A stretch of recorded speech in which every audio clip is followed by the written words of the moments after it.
Kissing leads to prosintuition. If I had just been raised in a Baptist home, it would be easier for me. I went to Baptist schools, but a non-denominational church, and sometimes the other way around. Baptist churches and non-denominational schools, or even worse, public. Except summers when I'd go to my granddad's church. Skirts, no jeans, no music, no nail polish, no dancing, no SpongeBob, never ever go to the movies, and above all else, no asking why. In my home with my mom, Dad wasn't there most of the time. He was out ministering, so he didn't make any rules, at least none that we had to follow. So I mostly tried to figure stuff out for myself. I was encouraged to question everything. I remember before school started every morning, we would get 4 different newspapers and go through the current events.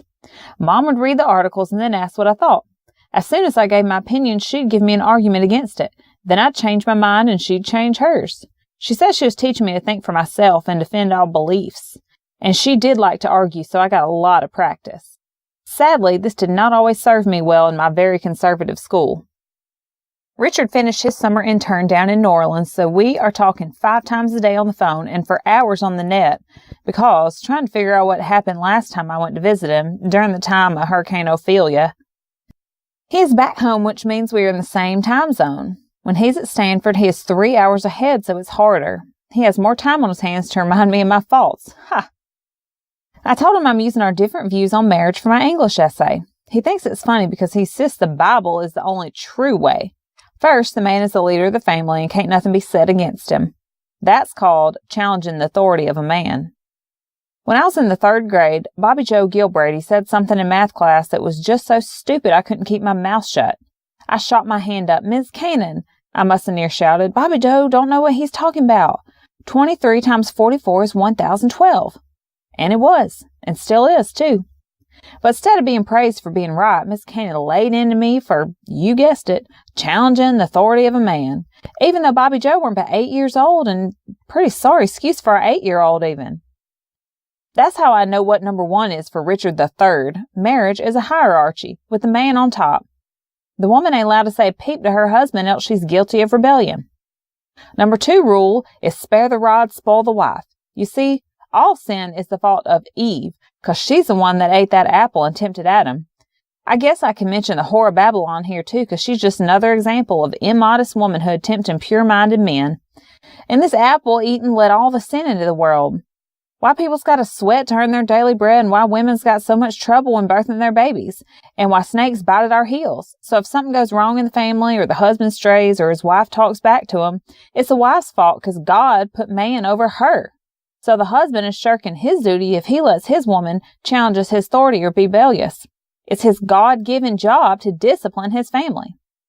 But how Richard III explains it, it's not beating or hitting women and children that he's talking about, just chastising with the rod.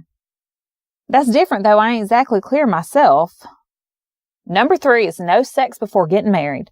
That college he went to don't even allow boys and girls to hold hands. Hell's bells! Excuse my language. They don't even allow boys and girls to look in each other's eyes. Eye fornication is what they call it. Enough said. Number 4 is no sex even after you're married unless you try and have a baby.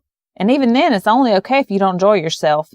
And Richard says in the beginning of our marriage, he'll be so busy and working so hard to make a foundation on a rock for us, instead of shifting sands like it warns against in the Bible, of course, that we won't be able to start a family for near 10 years. So that means, I don't have to tell you, though I'm not sure that sounds natural or not.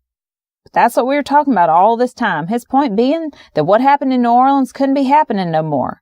A preacher's wife can't be communicating with frogs and butterflies and other ungodly critters and jumping in the water with all her clothes on. So next time I ought to take them all off, I asked. Which he didn't think was too funny. Here's the last conversation we had. I'm AL for Angel Louise, and RB3 is, you guessed it, Richard III. AL, 9:02 p.m. I just wrote another English paper about you. I only got a 95%. My English professor said you sounded unbelievable. So dedicated. And now this? RB3, 9:02 p.m. Wait, I sounded a little unbelievable? And I said, first, there's the facts that you do not swim, ride a bike, fly a kite, or celebrate Christmas or even your birthday because it's too much work. Won't boat, no pets ever, besides me. You won't talk on the phone, mail letters, go to the movies, dance, go to fairs, hug your dad, go to concerts, at least for a big sum of your life thus far. And he said, wait. Oh, wait, there's more. He said, I can sort of swim now. So wait, why only 95%? What'd you do wrong? So I told him, well, I also mentioned all the universities that you got accepted into, Yale, Stanford, NC University, Hooters Bartending Academy, Duke, and almost Harvard. He laughed. But the one you went to was Calvary Bible College, and that part sounds most unreal of you is, you've never kissed me, but still you want to marry me. And when I explain you're wanting to keep your temple pure and your idea that kissing leads to fornication, which leads to prostitution, my professor said you sounded like someone out of a Tennessee Williams play. Richard asked, who's this English professor you're always talking about? So I tell him, just a teacher at school I talk to sometimes. He's very smart and has written a book himself, so maybe he has an insight into a warped mind. Richard said, all the time, more like. So I said, find a girl. What about New Year's? Can't you grab someone? He says, that was brutal, and I am very picky. Besides, girls won't talk to me at parties unless I drink or fake it. Changing the subject, I said, anyway, my English professor says I have a book in me and he is willing to help me, and he's brilliant. So, you should be happy about that. Say, yippee, go Angelese, or at least think it. I could tell something was wrong when Richard replied, you're talking an awful lot with him. So I said, you're supposed to say, yes, Angelese, I know you have a book in you. You can do anything, blah, blah, blah. Richard said, oh, is that what your professor said? Also, you don't have to fake drink or fake kiss or fake do cocaine or do anything fake. Just be yourself. Kiss or don't kiss who you want. Just learn to be happy. When was the last time you wrote something you loved? Look at the bigger picture. You have this huge list that gets bigger each week of things you won't do because it's evil or a sin. I worry about us being in the same state. Together we're toxic. I don't want to ruin our friendship. But I will drive you nuts. What can I say to make Richard III comfortable with Richard III? And he says, oh, using my own logic against me. I see. So I tell him, you are 21. You have your life planned down to your kids' names and the toothpaste you'll use 20 years from now. By the time you graduate, you would have found a perfect girl to bear you 2.5 perfect kids. You'll have a flealess dog named Spot. I will be the good auntie that comes around and takes your kids out for cotton candy, and your wife will hate me because I'm a flake. You'll make excuses for me, but Richard No. 4 and little Jamie will love me. You'll have white sofas and white walls. Well, he says, wow, that is depressing as hell. Kill me now. But I go on. You will have a beautiful life ahead of you because you won't let it be any other way than tidy and neat and tidy, and you'll find some perfect little wife. She'll lead your church Bible study and not go rescuing frogs and butterflies. He says, I don't want a perfect little wife. So I say, well, you don't want me for my algebra skills. You don't care that I like poetry or that I got a 100% on my economy midterm.